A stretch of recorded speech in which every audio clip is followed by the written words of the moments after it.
We've seen this year after year. It's usually a soaker of a night because it is December, but not tonight. Cold and dry. Yeah, so you definitely had to bundle up. And I was actually out along the waterfront and saw a lot of people bundled up, taking the photos, the videos. And they watched your forecast. They knew.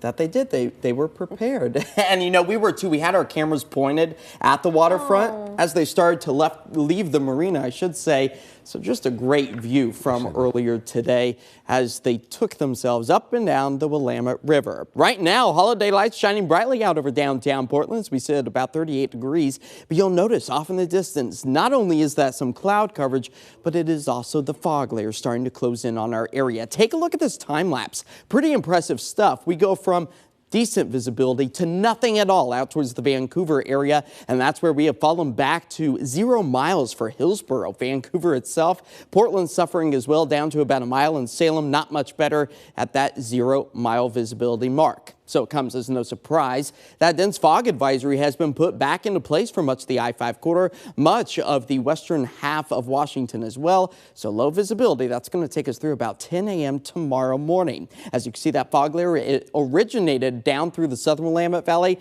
and slowly trickled its way further to the north as our temperatures have started to tumble. 30 degrees out towards Hillsborough, 38 right now here in the Rose City, 36 in Vancouver, Mill City, and Salem also in the 30s. So give yourself a little extra time with that fog layer, the below freezing temperatures. Frost is likely on any exposed vehicles or any surfaces, so you might have a slick sidewalk here and there, but should not impact your commute other than the low visibility for the start of the day tomorrow. So make sure that you are using those low beams. But for tomorrow afternoon, that's where we start to trade out that fog layer for a bit of the patchy cloud coverage. We'll time it all out here with the Futurecast. There you go, the increasing veil of clouds.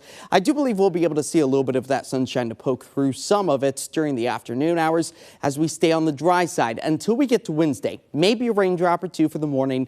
A better chance after sunset to really start to pick up on the moisture, especially as we work our way into Thursday as well. Filling back up, the rain gauge is close to about 1/4 of an inch, if not even close to a 1/2 inch for some locations, as the snow elevation level starts to dip closer to 4,000 feet by the time we get to Thursday. That's going to help to build up that base layer after the past 24 hours has brought us measurable snowfall in many of our ski resort locations. So that is a positive note after the dry week of weather we experienced last week. So tonight here in the city, the fog already developing, temperatures falling back into the low 30s. Tomorrow back up into the upper 40s. We'll finally remove that fog layer. The winds will kick up out the east-northeast at about 10 to 15 miles per hour, and we will likely hold on to those dry conditions until we get to the middle of the week. So we're talking about Wednesday, returning those upper 40s, just the same on Thursday as the wet weather and the warmer temperatures start to ramp up by the end of the week. So we get breezy conditions tomorrow,